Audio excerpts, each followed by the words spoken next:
So today we will study about structure of pollen.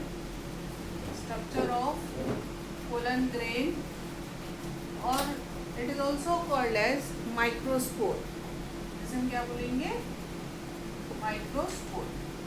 आपके book में structure of यानी नए बुक में स्ट्रक्चर ऑफ माइक्रोस्पोर दिया है, और अगर आप पुराना बुक रेफर करोगे तो स्ट्रक्चर ऑफ पोलन ग्रेन दिया है. ठीक है, हमने इसके पहले की क्लास में क्या देखा था कि एंथर के अंदर किस तरह से पोलन ग्रेन डेवलप होते हैं इन हिस्टोलॉजी ऑफ एंथर, और कैसे in transverse section of anther. I have shown you that in pollen sac और pollen chamber how that microspore mother cell get divided into tetrad. Tetrad में meiotic division से एक single haploid pollen grain बनता है. अब ये जो single haploid pollen grain जब एंथर मैच्योर हो जाता है तो एंथर वॉल रप्चर हो जाएगा. उसका जो एपिडर्मिस है वो डेहिसेंट हो जाएगा. डेहिसेंट होना यानी रप्चर होके सब तरफ फैलना. उसके अंदर के पोलन ग्रेन बाहर ऐसे स्कैटर्डली आ जाते हैं, उसको हम बोलते हैं डेहिसेंस होना. ठीक है, तो जब डेहिसेंस होगा तो जो पोलन ग्रेन बाहर आएगा that will be the mature pollen grain. वो क्या रहेगा? मैच्योर पोलन ग्रेन रहेगा. अब इस मैच्योर पोलन ग्रेन का स्ट्रक्चर कैसा है? तो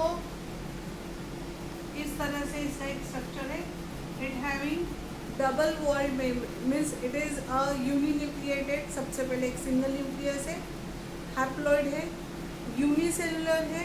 ये माइक्रोस्कोपिक स्ट्रक्चर है. ऑब्वियसली जब आप माइक्रोस्कोप में देखोगे तभी आपको ये वाला स्ट्रक्चर देखेगा. तो ये माइक्रोस्कोपिक भी है, यूनिन्यूक्लिएटेड है, यूनिसेलुलर है.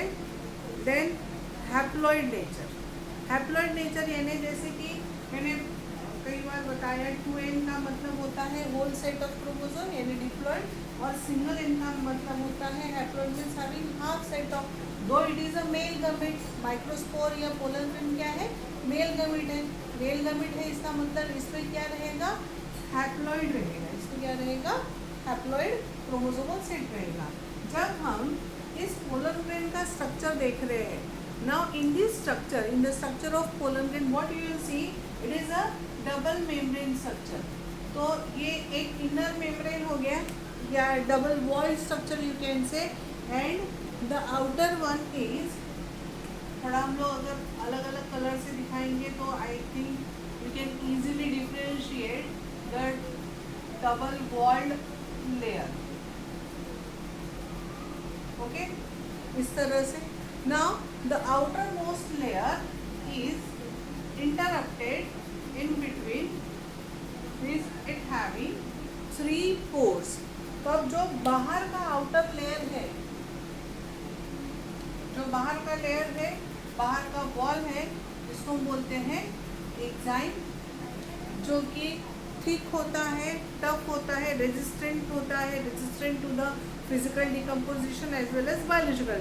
यानी किसी पानी से, हवा से ये एक्साइन अंदर के पार्ट को प्रोटेक्ट करता है, और बायोलॉजिकल डिकम्पोजिशन जैसे कोई फंगल डिकम्पोजिशन है या कोई बैक्टीरियल इन्फेक्शन है, उससे भी अंदर का जो मटेरियल रहेगा, साइटोप्लाज्म रहेगा, अंदर में न्यूक्लियस रहेगा, उसको वो प्रोटेक्ट करता है. And this exine is made up of a special type of component, और you can say special type of material which is produced by the tapetum. Now earlier I told you what is tapetum. Tapetum is the innermost layer in the pollen sac or pollen chamber or microsporangium, where it provides nourishment to the sporogenous cells. Sporogenous cells का मतलब microspore mother cells. अब microspore mother cells जब meiotic division के लिए जा रहे हैं, यानी 2n से जब वो n वाला स्ट्रक्चर बना रहे हैं, मीन्स सेल डिवीजन भी लगकर, सेल डिवीजन के लिए एनर्जी की ज़रूरत होती है और एनर्जी के लिए फूड की ज़रूरत होती है. In turn the nourishment is provided by the tapetum. Nourishment इन सारे इवेंट्स के लिए टैपेटम इन सारे इवेंट्स के लिए नरिशमेंट दे रहा है. ठीक है, अब इसके बाद में इसके अलावा यानी टैपेटम नरिशमेंट देने के अलावा स्पोरोपोलेनेट, स्पोरोपोलेनिन नाम का एक मटेरियल है, वो सिक्रेट करता है. This sporopollenin is useful for the exine, means you can say exine is made up of sporopollenin. समझ में आया? अब ये एग्जाइम कहीं स्पाइनी रहेगा या कहीं पे स्मूथ रहेगा। अब जहाँ पे इंसेक्ट पॉलिनेशन होता है, इंसेक्ट के जरिए पोलन ग्रेन एक फ्लावर से दूसरे फ्लावर में ट्रांसफर किया जाता है, वहाँ पे एग्जाइम जो होता है स्पाइनी होता है। अब स्पाइनी यानी if you will see the धतूरा फ्रूट, अगर तुमने धतूरा का फल देखा तो धतूरा का कैसे रहता है, ऐसे रहेगा और उसके ऊपर सारे ऐसे स्पाइंस रहेंगे।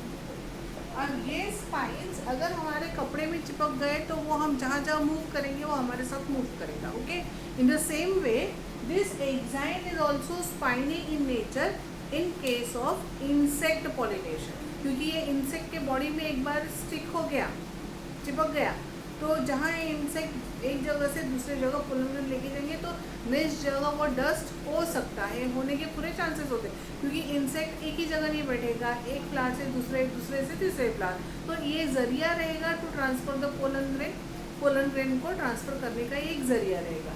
ये एक हो गया। उसके बाद में अगर हम विंड पॉलिनेशन वाले फ्लावर्स देखते हैं, विंड पॉलिनेशन में जैसे कि जहाँ पे हवा से, जैसे कि grass, most of the monocots जो रहते हैं, this all are the means जैसे मेज है, ग्रास है, जहाँ पे विंड पॉलिनेशन यानी हवा से, तो हवा से उड़ने के लिए दे आर स्मूथ वॉल्ड। ये जो एग्जाइम कैसा रहेगा, ये स्मूथ वॉल्ड रहेगा। So this is all about the enzyme. उसके बाद में जो इनर थिन लेयर मैंने दिखाया है ब्लू कलर का, दैट थिन इनर लेयर और inner wall is called intine. ये क्या है? Intine. Now this is made up of cellulose and pectin. ये कैसे बना है? सेलुलोज से बना है और पेक्टिन से बना है। ओके, और ये एग्जाइम कैसे बना है? स्पोरोपोलेनिन से बना है। अब यहाँ पर intine is the innermost thin layer which encloses here the cytoplasm or protoplasm will be there and single haploid nucleus। ऐसा एक सिंगल हैप्लॉइड न्यूक्लियस रहेगा। यहाँ पे क्या रहेगा? प्रोटोप्लाज्म रहेगा and this is the nucleus. वो एंड इसीलिए मैंने लिखा है it shows the haploid nature. तो इस तरीके से it is the structure of pollen grain. ये समझा? Structure of pollen grain. The structure of pollen grain it shows means basically it is a uninucleated spherical or oval shaped haploid range, shows double layered wall। double layered में the outermost layer is the exine। exine is thick, tough and resistant for the chemical as well as physical biological decomposition। That it is made up of a special substance called sporopollenin। This sporopollenin is secreted by tapetum। Okay, then innermost layer is the intine। intine is made up of cellulose and pectin। intine encloses what? It encloses cytoplasm and or you can say protoplasm and nucleus। nucleus is haploid in nature। Okay, now in case of wind pollinating or insect pollinating, the nature of exine changes। in case of insect pollinating plants or insect pollinating flowers, exine is spiny in nature, and in case of wind pollinating plants or flowers, exine is smooth in nature। so it is the differentiating character in between insect pollination and wind pollination in case of structure of pollen grain। so this is all about the structure of pollen grain or structure of microspore। okay।